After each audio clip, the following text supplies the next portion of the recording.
On this board, these are my nuts, and this is Pete. Pete's a really smart guy. If you consistently wear the same socks 3 days in a row, you are going to eventually develop a nail fungus infection. The commercials that I see on TV suggest that nail fungus infection is not going away on its own, and eventually you're going to have to call your doctor, who's going to send you to a pharmacy to buy a medicine from a big company to cure that nail fungus infection. Pete invented and licensed out that formula for that medicine for that big company to sell to you. Every time you buy that medicine, Pete gets like a quarter. If you want Pete to eat, don't wash your feet. Pete and I are going to go at it a couple times tonight, and when I rack up, we're going to both be winners. Check openly. As for me, I'm Mr. Creepy. This is my train. Let's go to school. Poker Coaching Strategy 101. Always pay attention when you play poker because important stuff happens that you might miss. Through the magic of editing, I'm $20 in, 5 ways to the flop on the button in seat 5 of the 2-3 game with $800 behind. Pow! Bazinga! I've got the nuts! Around 17 years ago, when I was playing poker 10 hours a day, every day, Pete was in the lab identifying a problem that millions of Americans deny they have. In the here and now, action checked to me, and I checked behind. 2 years ago, Pete would bring a bottle of wine, a pot of gold, and not much talent to the poker table. The standard procedure against Pete back then when he hit the nut is to just check and let Pete bet money like water and to double up by the river. He told me his story about his essential oil invention, and I told him I was impressed. He told me he was a smart guy, but a bad poker player. Fast forward to today when the turn paired the board in the small blind check. Pete bet $60 getting folds from the 2 middle players. I called and the small blind folded. I can probably put Pete on a jack, and if one of the other players would have called Pete, I would have jammed my stack then and there. As it turned out, Pete and I were now head up going to the river. Ever seen someone drop and do handstands in a poker room? Ever seen a bad beat jackpot? See it when you turn your phone the other way and look for Mr. Creepy Shorts. You'll love this guy! The 8 of diamonds was a card of no consequence on the river. Pete bet $150. I raised him to .000000381% of his entire net worth. Pete tanked for a count of 1, 2, 3, 4, 5, then threw in his grain of sand, and I tabled the former nuts.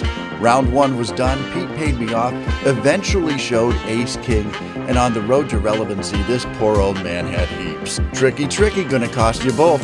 For checking the flop with top 2 and checking back the button on a 5-way pot when you flop Broadway, then betting and raising for value all the way on a paired board, Mr. Creepy and Pete get a combined grade of double D. For dumb. I don't know if you've heard, but there's a real wild card both in this game and in this vlog, and we know him here as Mustache Mike. Oh my God. 146. My dilemma is I don't know if you're like me, No. thinking he's funny, Not you too. or No. you think he's just loud and annoying and needs to be gone. Not you. While I'm trying to learn how to play solid poker Oh, right now, yes. I'm really Yes. trying Yes. to find out how Yes. to make an entertaining poker vlog. And if you could let me know in the comments below, more Mike or less Mike, I'd know what to do going forward. All in. All in. We pick up the action on the turn. We're a little off the rails here, but the best I can tell, we went 3 ways to Mike's $40 pre-flop straddle. You heard the $146 flop bet, which got 2 callers, and Mike has just shoved for his last $748. Pete's about to call with more money than Fort Knox. Luis is going to undershove for about $600, making the pot about $2,642. Who would do that? Look at the board. Someone's got to have a set, right? Fucking creepier than you. All right, 2 minutes later, the dealer gets the pot right and goes Juice Newton on the river. Pete's the first to show and turns over a missed flush draw, but a pair of 8s. Luis can now see Pete's pair of 8s, and rather than show his cards, he just mucks and gets out some more cash for a rebuy. While we wait for Mike to table his cards, let me ask you, what's the craziest thing that Mike could do with his cards in the next 10 seconds? Is it A. Slow roll 7-9 for the absolute nuts.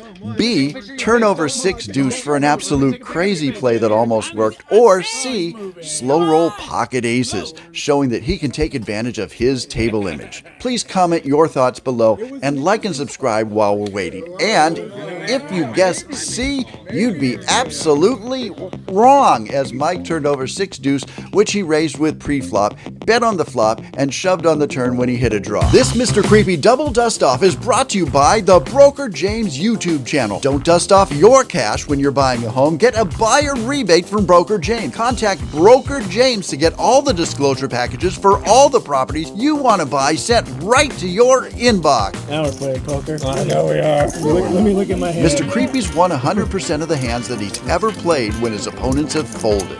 I'm in the big blind with ace-queen offsuit. A regular named Robert calls $5 and Mike raises the button to 61.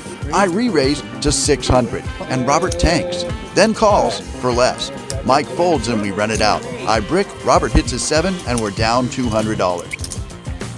I fold for a couple orbits, call $20 with ace-4 of spades from the small blind, and flop the nuts 4 ways. I check, Pete bets $30 and gets a call behind, and I follow. 3 ways to the turn and the board pairs. Again, the action checks around. The 9 of clubs hits the river and I check, and Pete leads for $80. The third player folds, and I have to speed this video way up as I go Hollywood and tank raise to $300. Now, the old Pete would have snap called, but Pete's been in the poker lab the last couple of years and he takes his time. While Pete's in the tank, do you know the 4 states that share the first letter with their state capital? It's been okay to say hi to our Native American friends on this one, and if you figured out the riddle, you've also figured out the states are Delaware, Oklahoma, Hawaii, and Indiana. And Pete has also figured out what I was trying to do as he decides not to pay me off, and I go $200 in the black. I flop 2 pair in a bomb pot and check raise Pete's $50 bet from the cutoff, making it $175. Pete had hundreds of failures in making his essential oil concoction, and each failure was less bad. After a few years, Pete figured it out. Pete patented some sort of thing that changes lives for the better, and now Pete is set for life. Pete could sit around and do nothing for the rest of his life, but I think Pete's the kind of guy who likes to work hard. As I see it, Pete's been less bad at poker the last couple of years, and as his chip stack would suggest, he's figuring this out too. Pete tanked. In a couple of years, I wouldn't be surprised if we all see him on TV doing this.